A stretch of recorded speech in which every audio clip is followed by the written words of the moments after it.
This activity is called Create Visual Groups. The scenario is that you're presenting a sales report to the team and you would like to visually distinguish some products in the view. Create a view that will allow you to highlight several groups using different colors in the view. The first step over here in creating visual groups is to select what you want to group up. So we click and drag to make a box selection around these bottom three elements. Then step number 2 is to group the bottom 3 bars. We right click and we group.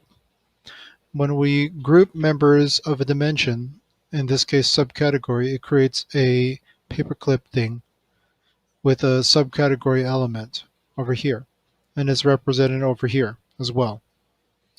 And the third item is to group copiers, appliances, and machines.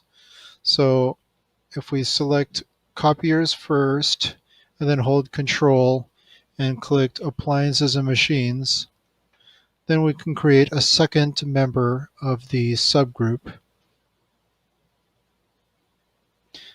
And all we have to do is item number 4, rename the subcategory group to office products. So we can click once and then twice to rename the subcategory to office products. Step number 5 is to rename the grouped members of office products.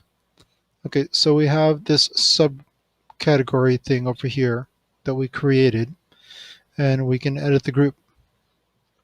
So there's the members that you can see over here, and for this one, including appliances, copiers, and machines, we're going to call this one office machines.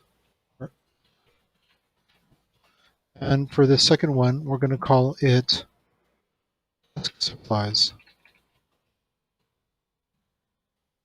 And so now, if you want to make sets that are somewhat logically based on members of a dimension, then you can visually create a differentiation in these using colors. So this office products subgroup is differentiated on color. And that is how you create visual groups.